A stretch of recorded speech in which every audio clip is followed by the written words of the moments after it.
You know that feeling when you have one bad day, and somehow, inexplicably, it turns into a bad week? Not because anything went that wrong, just because of the story you started telling yourself about it. Right, so, this happened to me earlier this year.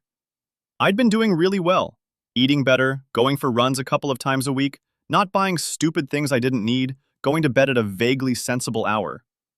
About 3 weeks of genuinely decent behavior. I was, if I'm honest, feeling quite pleased with myself. A little bit smug, even. And then one Thursday, I remember it was a Thursday, it all went sideways.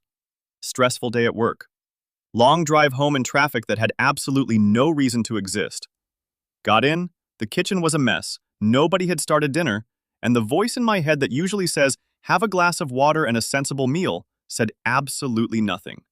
Went completely quiet. And the other voice, the one that sounds worryingly like a younger, worse version of me, said, "Get a takeaway and sit down." So I did.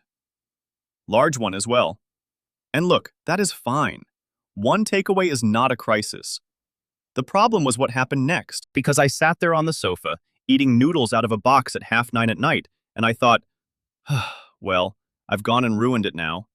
3 weeks of effort, and I've just chucked it away. Which is, of course, completely insane. But that's what I thought. And because I'd decided I'd ruined it, I didn't bother with a run Friday. Saturday, I had a couple of drinks I hadn't planned on. Sunday, I ate like a man who had been told food was being discontinued. And by Monday morning, I was sitting at the kitchen table, staring at a bowl of cereal, wondering how I'd gone from 3 solid weeks of progress to a long weekend of acting like a student with no lectures. One bad Thursday. That's all it took. The thing is, and this is what I've come to understand, probably later than I should have, the takeaway didn't derail me. The story I told myself about the takeaway did. I've ruined it. May as well carry on. I've failed again. That's the bit that's actually dangerous. Not the noodles, the narrative. And I don't think I'm unusual in this. I think almost every man who has ever tried to eat better, train more consistently, drink less, save money, sleep properly, or just generally get himself sorted, has done exactly the same thing. Not once, repeatedly. Because here's the truth nobody says out loud. We are not built for delayed gratification. We are built for right now. The biscuit on the counter is real. The gym session tomorrow morning is theoretical. The credit card bill next month is abstract. The feeling of sitting down instead of going out for a run in the cold and the dark, that feeling is immediate, and it is powerful, and it makes complete biological sense. Short-term comfort is not a character flaw. It is a factory setting. Every single one of us has it. The bloke who looks like he's completely sorted, meal prepping on Sundays, early morning gym, never touches a biscuit, he's fighting the same pull. He's just got better at noticing when it's happening, and better at not letting one slip become a collapse. That collapse, that's the real problem, not the slip itself. Missing one workout is normal. Life happens. You're tired, you're ill, it's freezing, work was brutal, the kids kept you up until midnight, you couldn't face it. All of that is just life. That is fine. Missing one workout and then, because you've missed one, deciding you may as well miss the next 3 weeks. That's where the damage actually happens. And I've done it with everything. Not just food and exercise, money too. I'll have a good few weeks of not buying rubbish, not clicking on things I don't need at 11 at night on my phone, and then I'll buy something silly, something completely unnecessary, and instead of stopping there, I'll think, right, well, that's this month done. And somehow that becomes permission to spend another week being reckless with money I was supposed to be keeping hold of. Alcohol as well. I'll have a few good weeks of barely drinking and feeling genuinely better for it. And then there'll be a mate's birthday or a work thing or just a Friday that feels like it deserves a drink. And the next thing I know, I've had more than I meant to. And instead of just carrying on from Saturday morning like a sensible adult, I've written the whole week off in my head. Which is mad, but I've done it. You've probably done it too. This all or nothing thing, it feels like high standards.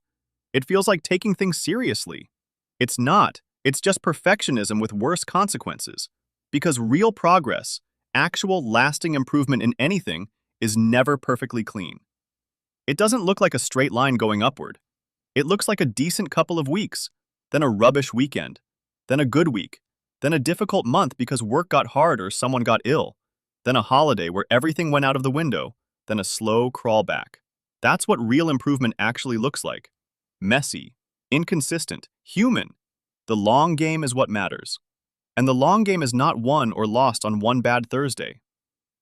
Which brings me to the thing that I think is genuinely useful to know. Getting back on track quickly, that is the actual skill. Not perfection, not willpower, not never slipping. The skill is, how fast can I return to the path? Because one bad day is recoverable. 3 bad weeks, compounded by guilt and a story about how you failed again, that's harder to come back from. Not impossible, but harder. And the trick, the thing I've actually learned, is that the comeback doesn't need to be heroic. There's a version of getting back on track that goes, right, from tomorrow, I'm going to run every morning, eat perfectly, go to bed at 10, no alcohol, no spending, no screens, and I'll have fixed everything by the end of the month. That version doesn't work. That version burns out by Wednesday and makes you feel worse than before. The version that actually works is much smaller and much less dramatic. Have one decent meal. Not a week of perfect meals. One sensible meal instead of the easy rubbish one. Do one workout. Not a heroic comeback session, just one. Even if it's short and mediocre and you don't feel like it. Skip one drink when you'd normally have had one. Go to bed at a sensible time once. Just once. Make one sensible financial decision instead of the impulsive one. That's it, one small thing. Because the point isn't to overhaul everything in a single afternoon. The point is to stop the story that says you failed.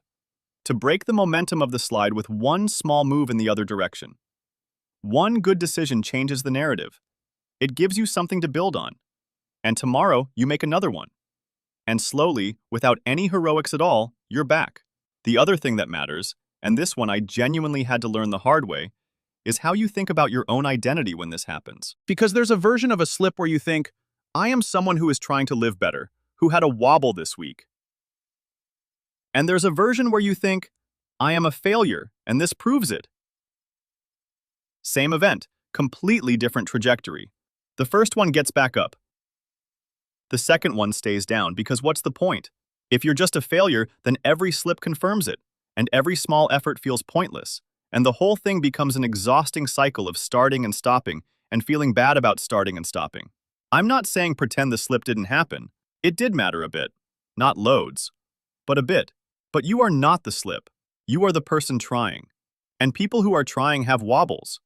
That is what trying actually looks like. Trust the process, not your mood. Because the mood will lie to you. On a bad Thursday night, your mood will tell you everything's ruined, all is lost, have the takeaway and give up. The mood is not reliable. The process is. The process is, this is what I do most of the time. I had a wobble. Tomorrow I go back to it. That's the whole process. And here's the part that I really want to say, because I think it's the bit most people skip. Expect the slips to happen again. Plan for them. Don't act surprised every single time life gets difficult and you choose the easier thing. Life will keep getting difficult. You will keep being tired. You will keep having stressful days in traffic that make no sense. The biscuit will always be on the counter. The sofa will always be more comfortable than the running shoes. This is not going to change. What can change is what you do after. Not whether you slip, that's just being human, but how long you stay down. I think about my boys sometimes and I wonder what I actually want for them. And it's not this picture of two men who never struggle, never go off track, never choose the wrong thing when they're tired and it's cold and the sofa's right there. That would be a very dull life and also completely impossible. What I want, what I genuinely hope they take from watching a bloke like me figure things out slightly too late, is that falling off is just part of it. Part of any effort worth making. And the men who actually get somewhere are not the ones who never slip. They are the ones who get good at getting back on. You will fall off the wagon again. I'll fall off the wagon again. I'll probably fall off it next Thursday if Thursday carries on the way Thursdays have been going. That's fine. Fall off. Notice you've fallen off. Get back on. Make it small. Make it quick. Don't make it a story about who you are. The wagon is not going anywhere. It's just waiting for you to climb back on. And honestly, that's the whole thing.